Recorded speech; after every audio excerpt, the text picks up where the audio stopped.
ನನಗೆ ಜೀವನ ಇಲ್ಲ, ನನ್ನ ಬಾಳೆಲ್ಲ ಹಾಳಾಗೈತಿ, ನನಗೆ ಮುಂದೆ ಮಾರ್ಗ ಕಾಣಿಸ್ತಾ ಇಲ್ಲ ಅಂತ ನೀನು ಬಾಧ ಪಟ್ರು ನಿನಗೆ ದೇವರು ಸುಖಕರವಾದ ಜೀವನ ಮುಂದಿಟ್ಟಿರ್ತಾನೆ. Amen, hallelujah.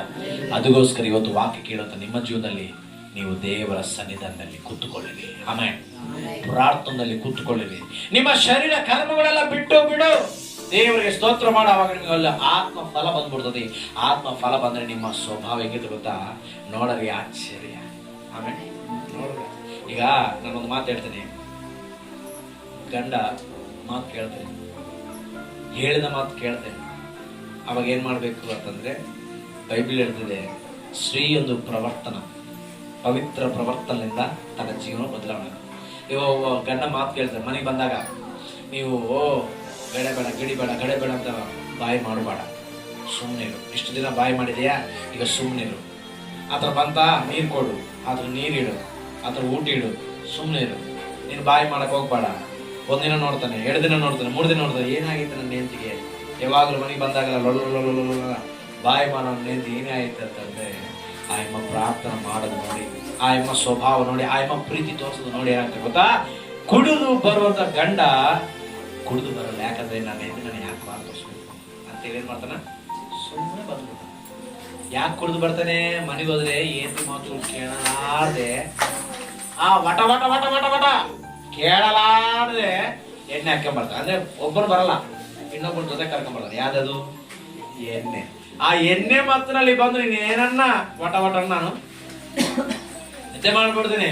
ನಿಜಗಳು ಬಹಳ ಕುಟುಂಬಗಳಲ್ಲಿ ಇವತ್ತು ಈ ವಟ ವಟಲಿಂದೇ ಬಹಳ ಕುಟುಂಬ ಇದಾಗ್ತಿದೆ. ವಾಕ್ಯ ಹೇಳ್ತದೆ, ಒಬ್ಬ ಸ್ತ್ರೀ ಪ್ರವರ್ತನೆ ಬಹಳ ಇಂಪಾರ್ಟೆಂಟ್. ಆಮೇಲೆ ಮನೆ ಒಳಗ ಸ್ತ್ರೀ ಒಂದು ಪಾತ್ರೆ ಬಹಳ ಇಂಪಾರ್ಟೆಂಟ್. ಮಾಡಬೇಕಾದ ಕೆಲಸ ಮಾಡಿ ಆ ಅಮ್ಮ ಪ್ರೀತಿಯಿಂದ ಇದ್ರೆ ಕಂಪಲ್ಸರಿ ಎಷ್ಟು ಭಯಂಕರವಾದ ಗಂಡನಾಗ್ಲಿ ಚೇಂಜ್ ಆಗ್ಬಿಡ್ತಾರೆ. ಆಮೇಲೆ ವಾಕ್ಯ ಹೇಳಿದ್ರೆ, ವಾಕ್ಯಕ್ಕೆ ವಿರುದ್ಧವಾದ ಗಂಡ ಒಂದು ವೇಳೆ ಇದ್ರೆ ಆ ಸ್ತ್ರೀ ನಡವಳಿಕೆ ನೋಡ್ರಿ. ಆ ಮಾತು ನೋಡೋಣ, 3ನೇ ಅಧ್ಯಾಯ 1ನೇ ಪೇತ್ರ ಪತ್ರಿಕೆ 3ನೇ ಅಧ್ಯಾಯ ನೋಡೋಣ.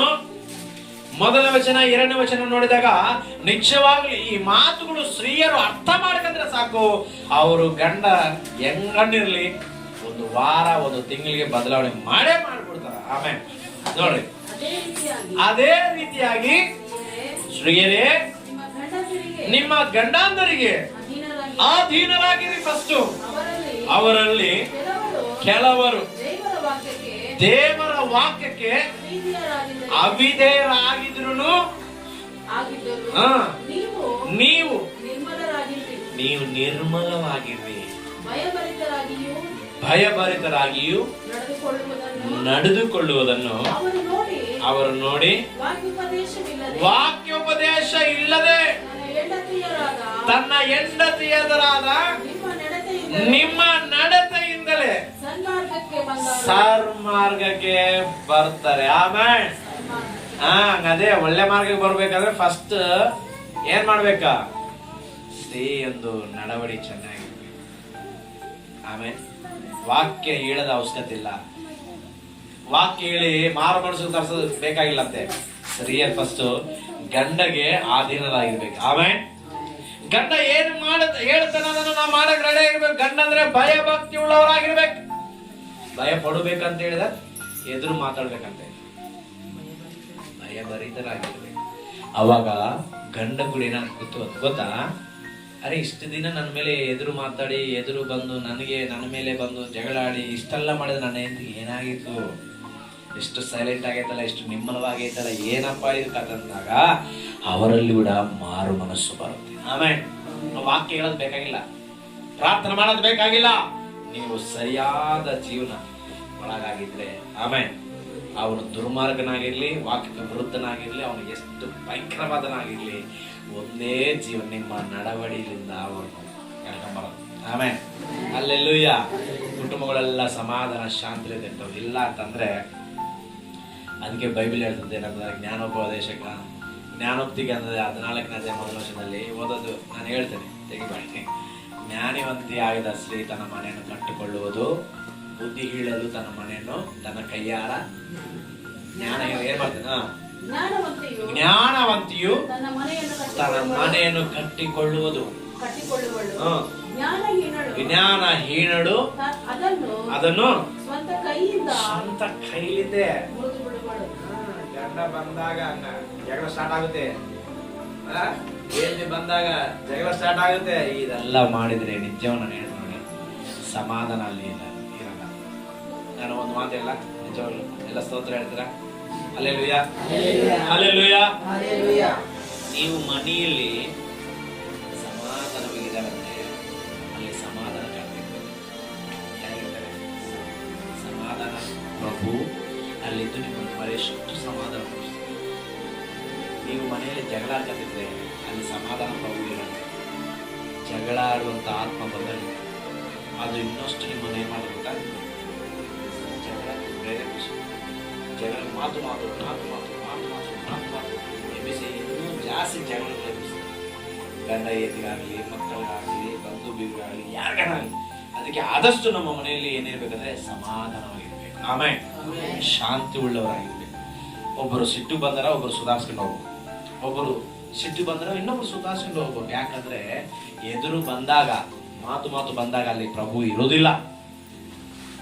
ಯಾಕಂದ್ರೆ ಅಲ್ಲರಿಗೆ ಕರ್ತ ಅಲ್ಲ ನಮ್ಮ ಸ್ವಾಮಿ, ಸಮಾಧಾನ ಪ್ರಭು. ಆಮೇಲೆ ಅವಾಗ ಏನ್ ಮಾಡ್ಬೇಕಂದ್ರೆ, ನನಗೆ ತಿಳಿದಷ್ಟು ನಾನು ಮಾಡದಷ್ಟು ನಾನು ನಿಮ್ಗೆ ಹೇಳಿದೆ. ಏನಾರ ಮನಸ್ಪಾರ್ಧ ಬಂದಕ್ಕಂದ್ರೆ ಹಿಂದಲೇ ಏನ್ ಮಾಡ್ತೀರಾ? ನೀವಾದ್ರೆ ಏನ್ ಮಾಡ್ತೀರಾ? ಹೆಣ್ಮಕ್ಳು ಜಗಳ ಬಂದ್ರೆ ಏನ್ ಮಾಡ್ತೀರಾ? ಗಂಡ ಕೂಟ ಏನ್ ಮಾಡ್ತೀರಮ್ಮ? ಇಲ್ಲ, ಫಸ್ಟ್ ಫೋನ್ ಮಾಡು. ಯಾರಿಗೆ? ಅವ್ರ ಮನೆಗೆ. ಅಮ್ಮ ಈ ಗಂಡ ಈಗ ಮಾಡ್ತಾನಮ್ಮ, ಆಯ್ತಾ ಹಿಂಗೆಲ್ಲ ಮಾಡ್ತಾನಮ್ಮ ಅಂತೇಳಿ ಎಲ್ಲರಿಗೂ ಹೇಳ್ಕೊಂಡ್ಬಿಡ್ತೀವಿ. ಈ ಗಂಡ ನೋಡಿದ್ರೆ ಯಾರಿಗೆ ಹೇಳ್ಕೊಂಡ, ಸುಮ್ಮನೆ ಹೋಗ್ತಾನ ಬರ್ತಾನೆ. ನಾನು ಹೇಳ್ತೀನಿ, ಏನ ಜಗಳ ಬಂದ್ರೆ ಹಿಂದಲೇ ಮೊಣಕಾಲು ಪ್ರಾರ್ಥನೆ ಮಾಡ್ಬೇಕು. ಆಮೇಲೆ ದೇವರ ಸನ್ನಿಧಿಗೆ ಬರಬೇಕು ಅಂತಂದ್ರೆ ಅಲ್ಲೇ ಪ್ರಾರ್ಥನೆ ಮಾಡ್ಕೋಬೇಕು. ಪ್ರಭು ನಿಮ್ಗೆ ಸಮಾಧಾನ ಕೊಡ್ತಾನೆ. ಆಮೇಲೆ ಇದು ಆದಷ್ಟು ಬಹಳ ಕುಟುಂಬಗಳು ನಡೆಯೋದಿಲ್ಲ. ಅದಕ್ಕೆ ನಾನು ಅನುಭವಿಸೋದು ನಾನು ಮಾಡೋ ಕೆಲಸ ಇದೆ. ಏನನ್ನ ಮನಸ್ಪರ್ಧ ಬಂದು ಅಂತಂದ್ರೆ ಹಿಂದಲೇ ಹೋಗಿ ಪ್ರಾರ್ಥನೆ ಮಾಡಬೇಕು. ದೇವರೇ ನಿನ್ನ ಕುಟುಂಬದಿಂದ ನನಗೆ ಸಮಾಧಾನ ಕೊಡಬೇಕು. ಯಾಕಂದ್ರೆ ಆ ಸಮಾಧಾನ ಬಂದ್ಬಿಟ್ರೆ ನಿಮ್ಮ ಜಗಳ ಆ ಜಗಳಾತ್ಮ ನಿಮ್ಮಿಂದ ದೂರ ಹೋಗ್ಬೇಕು. ಆಮೇಲೆ ಜಗಳ ಮಾಡ್ಬೇಕಂತ ಬಂದಿರೋದು ದುರಾತ್ಮ ನಿಮ್ಮಿಂದ ದೂರ ಹೋಗ್ಬೇಕಂದ್ರೆ ಪ್ರಾರ್ಥನೆ ಮಾಡ್ಬೇಕು. ಏನು ಮಾತಾಡೋದು ಸುಮ್ಮನೆ ಪ್ರಾರ್ಥನೆ ಮಾಡಿದಾಗ ನಾವು ಕರ್ತನ ಸನ್ನಿಧಿಗೆ ಮೊಣಕಾಲು ಪ್ರಾರ್ಥನೆ ಮಾಡಿ ದೇವರು ಸಮಾಧಾನ ಪಡಿಸ್ತಾನೆ. ಆಮೇಲೆ ಇದೇ ಸೀಕ್ರೆಟ್. ನೀವು ಆನಂದವಾಗಿ ಮನೆಯ ಸುಖವಾಗಿರ್ಬೇಕಂದ್ರೆ ಆಮೇಲೆ ಏನನ್ನು ಮನಸ್ಸು ಬಂದದ ಪ್ರಾರ್ಥನೆ ಮಾಡಬೇಕು ಸಾಕು. ಅದೇ ನಿಮಗೆ ಲೈಫ್ ಲಾಂಗ್ ಏನ್ ಮಾಡೋದು ಗೊತ್ತಾ? ಸಮಾಧಾನ, ಶಾಂತಿ, ನೆಮ್ಮದಿ, ನೀನು ನಿನ್ನ ಗಂಡ ಏತಿ ಮಕ್ಕಳೆಲ್ಲ ಸಮಾಧಾನವಾಗಿ ಇರಬೇಕು. ಕೃಪೆ ತೋರಿಸ್ತಾರೆ ದೇವರು. ಆಮೇಲೆ ಹಲ್ಲೆಲೂಯ. ಅದಕ್ಕೋಸ್ಕರ ನಾವು ಎಷ್ಟೋ ಬಂಗಾರಕ್ಕಿಂತಲೂ ಹೆಚ್ಚಾದ ಬೆಲೆ ಉಳ್ಳದ ಜೀವನಗಳು. ಆಮೇಲೆ ಅದಕ್ಕೋಸ್ಕರ ಯೇಸು ಪ್ರಾಣವನ್ನು ಕೊಟ್ಟಿದ್ದಾನೆ. ಅದಕ್ಕೋಸ್ಕರ ನೀವು ಅಭಿವೃದ್ಧಿ ಹೊಂದಬೇಕಂದ್ರೆ ಎಲ್ಲಿರ್ಬೇಕ್ರಿ? ಆ ಒಣಗಿದ ಕೋಳು ಅಭಿವೃದ್ಧಿ ಹೊಂದಿದ ಹಾಗೆ ನಾವು ಕೂಡ ದೇವರ ಸನ್ನಿಧಿ ಆನ್ಕೊಂಡಿದ್ರೆ ನಾವು ಕೂಡ ಅಭಿವೃದ್ಧಿ ಹೊಂದಿ. ಏನ್ ಅಭಿವೃದ್ಧಿ ಹೊಂದಿದ್ರ? ಆತ್ಮ ಫಲಗಳು. ಆತ್ಮ ಫಲಗಳು ನಿಮ್ ಒಳಗ್ ಬಂದ್ರೆ ನೀವು ಕ್ರಿಸ್ತನ ಸ್ವಭಾವವನ್ನು ಯಾವಾಗ್ಲೂ ಸುಖ ಸಂತೋಷಗಳಿಂದ ಇರ್ತೀರಾ. ಈ ಫಲ ನಿಮ್ ಒಳಗ್ ಬಂದಿಲ್ಲ ಅಂತಂದ್ರೆ ಶರೀರ ಕರ್ಮಗಳಿಂದ ನೀವು ದಿನ ದಿನ ದಿನ ದಿನ ದಿನ ದಿನ ಏನಾಗ್ತೀರಾ? ಕುಗ್ಗಿ ಹೋಗ್ತೀರಾ. ಅದನ್ನೇ ನಡ್ಸ್ಕೊತಿರ್ತೀರಾ. ಅದನ್ನೇ ನಿಮ್ಮ ಮನೆಯಲ್ಲಿ ನಡೀತಿರ್ತದೆ, ಅದಲ್ಲೇ ನಿಮ್ಮ ಮನಸ್ಸಿನಲ್ಲಿ ನಡೀತಿರ್ತೀರಿ. ನೀವು ಒಳಗೆ ಅದನ್ನೇ ಕೆಲಸ ಮಾಡ್ತಿದ್ರಿ. ಬಟ್ ದೇವರ ಆತ್ಮ ಕೆಲಸ ಮಾಡೋದಿಲ್ಲ. ಯಾಕಂದ್ರೆ ನಿಮ್ಮ ಶರೀರ ಕರ್ಮಗಳು ಏನ್ ಮಾಡ್ತಾವ? ಅಡ್ಡು ಇರ್ತಿರ್ತವೆ. ಅದಕ್ಕೋಸ್ಕರ ನಿಮ್ಗೆ ಬಂದ್ರೆ ದೇವರ ಆಲಯಕ್ಕೆ ಬಂದಾಗ ನಾವ್ ಏನ್ ಮಾಡ್ತೀವಿ ಅಂತ ಹೇಳಿ ನಿಮ್ಗೆ ನಾನು ಏನ್ ಮಾಡ್ತೀನಿ ನಿಮ್ಗೆ ಅಂತ ಹೇಳಿದೆ ವಾಕ್ಯಾನುಸಾರವಾಗಿ ಜಲಕ ಮಾಡಿಸ್ತೀನಿ.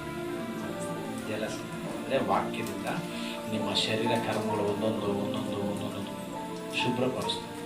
ಶುಭ್ರಪಡಿಸುವಾಗ ಏನಾಗ್ತದೆ? ಸ್ನಾನ ಮಾಡಿದ್ರೆ ಹುಡುಗರು ಏನ್ ಮಾಡ್ತಾರೆ? ನಗ್ತಾರ. ಕೈ ತಗೊಂಡು ಏರ ಅಲ್ಲಿ ಹೋಗಿದ್ದೆ ಇಲ್ಲಿ ಬಂದಿದ್ದೆ ಆ ಕೊಳ್ಳ ಹಾಕಿ ಹಿಂಗೆ ಎಲ್ಲ ಮಣ್ಣೆಲ್ಲ ಹಚ್ಕೊಂಡ್ ಬಂದೆ ಅಂತ ತಿಕ್ಕಿದ್ರ ಅಮ್ಮ ಅಲ್ಲ ಅಬ್ಬಬ್ಬ ಅಂತ ಅವನು ಎಗಡ್ತಿರ್ತಾನ. ನೀನೇನ್ ಮಾಡ್ತೀವಿ? ಅವ್ನು ಎಗಡ್ತಂದ ಬಿಡ್ತೀಯಾ? ಮಣ್ಣು ಹೋಗ್ಬೇಕು ಫಸ್ಟ್. ಆ ಕೈ, ಆ ಕಾಲು, ಆ ಬೆನ್ನು ತಿಕ್ಕು ತಿಕ್ಕು ತಿಕ್ಕು ತಿಕ್ಕು ತಿಕ್ಕು ತಿಕ್ಕು. ನಾವು ಕೂಡ ಹಂಗೆ ನಿಮ್ಮನ್ನು ತಿಕ್ತಾನೆ ಇರ್ತೀವಿ. ನೀವು ಅಬ್ಬಬ್ಬ ಅಂದ್ರೂ ನಾವು ಬಿಡೋದಿಲ್ಲ. ಆಮೇಲೆ ಯಾಕಂದ್ರೆ ನೀವು ಶುಭ್ರವಾಗಿರ್ಬೇಕು. ಆಮೇಲೆ ಪರಿಶುದ್ಧರಾಗಿರ್ಬೇಕು. ದೇವರು ಮೆಚ್ಚುವಂತ ಮಕ್ಕಳಾಗಿರ್ಬೇಕು. ಆಮೇಲೆ ಅವನು ಆಡಿ ಬಂದಾಗ ಎಲ್ಲ ಮೂಗನಾಗ ಸೀಮೀಳು ಇಳಿಸ್ಕೊಂಡು ನಿಕ್ಕರ ಜಾರ್ ಹೋಗ್ತಿರ್ತದೆ. ಎಲ್ಲ ಮಣ್ಣು ಬಡ್ಕೊಂಡು ಕೆಸರು ಬಡ್ಕೊಂಡು ಬಂದಾಗ ಅವನ್ ಎತ್ಕಂತೀಯ ನೀವು? ಎತ್ಕನಲ್ಲ. ಅದೇ ಅವನಿಗೆ ಸ್ನಾನ ಮಾಡಿಸಿ ಪೌಡ್ರು ಅದ್ದಿ ಅವನಿಗೆ ಚೆನ್ನಾಗಿ ಬಟ್ಟೆ ಹಾಕಿ ತಾವು ಅಂದ ಮೇಲೆ ಏನ್ ಮಾಡ್ತಾರ, ನಾವೇ ಎತ್ಕೊಂಡು ಅವನು ಮುದ್ದಾಡಿ ಹಂಗ ಊರು ಸುತ್ತರಿಸಿ ಬರೋಣ ಪಾಪ ಅಂತ ಹೋಗಿ. ದೇವರುಗಳು ನಮ್ಮ ನೋಡಿದಾಗ ನಮ್ಮ ಅಂತರಂಗ ಸ್ವಭಾವ, ನೀನು ಹೊರಗೆ ಕರಗಿರ್ಬೋದು, ಬೆಳ್ಳಗಿರ್ಬೋದು, ಸೋಮನಲ್ಪಿರ್ಬೋದು, ಬಟ್ ನಿನ್ನ ಅಂತರಂಗ ಮಟ್ಟರು ಅಂದ ಚಂದವಾಗಿರ್ಬೇಕು. ಆಮೇಲೆ ಆತ್ಮೀಯತೆ ಚೆನ್ನಾಗಿರ್ಬೇಕು. ಶರೀರ ನೀನು ಹೆಂಗನಿರೋ ಒಳಗ ಚೆನ್ನಾಗಿದ್ರೆ ನಿಜವಾಗ್ಲೂ ನಿಮ್ಮ ದೇವರು ಏನ್ ಮಾಡ್ತಾರೆ ಗೊತ್ತಾ, ಎತ್ತಕನ್ನು ಮುದ್ದಾಡ. ಎಷ್ಟುವರೆಗೂ ನಿನಗೆ ಮುದಿಮಿ ಅಂದ್ರೆ ನೀನು ಮುದುಕರಾಗತಕ್ಕನ ಆತನ ಸಂಕ ಬಿಟ್ಕೊಂಡು ನಡೆಸ್ತಾನೆ. ಆಮೇಲೆ ಲೇಖನಗಳು ಚೆನ್ನಾಗಿದ್ದಾವೆ, ನಾವು ಅರ್ಥ ಮಾಡಿ ನಮ್ಮ ಜೀವನ ಸರಿಯಾಗಿ ಮಾಡ್ಕೋಬೇಕಷ್ಟೇ. ಎಲ್ಲ ದೇವರೊಳಗೆ ದೊಡ್ಡ ಆಶೀರ್ವಾದ ಇದೆ. ಆಮೇಲೆ ಆನಂದವಿದೆ, ಸಮಾಧಾನ ಇದೆ, ಸಂತೋಷ ಇದೆ. ಗೊತ್ತಾಗದೆ ಜನರು ಬಹಳ ನಶಿಸಿ ಹೋಗ್ತಿದ್ರು. ಆದ್ರೆ ಇವತ್ತು ದೇವರು ತಿಳಿಸಿದ ಮಾತುಗಳಿಂದ ನಮ್ಮ ಜೀವನ ಫಲಭರಿತವಾಗಿರ್ಬೇಕು. ಆಮೇಲೆ ಆಶೀರ್ವಾದಕರವಾಗಿರ್ಬೇಕು, ಸುಖಕರವಾಗಿರ್ಬೇಕು, ನಾವು ಅಂದ ಚಂದವಾಗಿರ್ಬೇಕು. ಆಮೇಲೆ ಅದಕ್ಕೋಸ್ಕರ ಯೇಸು ಕ್ರಿಸ್ತ ತನ್ನ ರಕ್ತವನ್ನೇ ಸುರಿಸಿ ನಮ್ಮನ್ನು ತೊಳಿಬೇಕಂತ ಆಶೆ ಪಟ್ಟು ಆ ಸಿಲ್ವ ಕ್ರಯದನ್ನು ಚಲಿಸಿದ. ಆಮೇಲೆ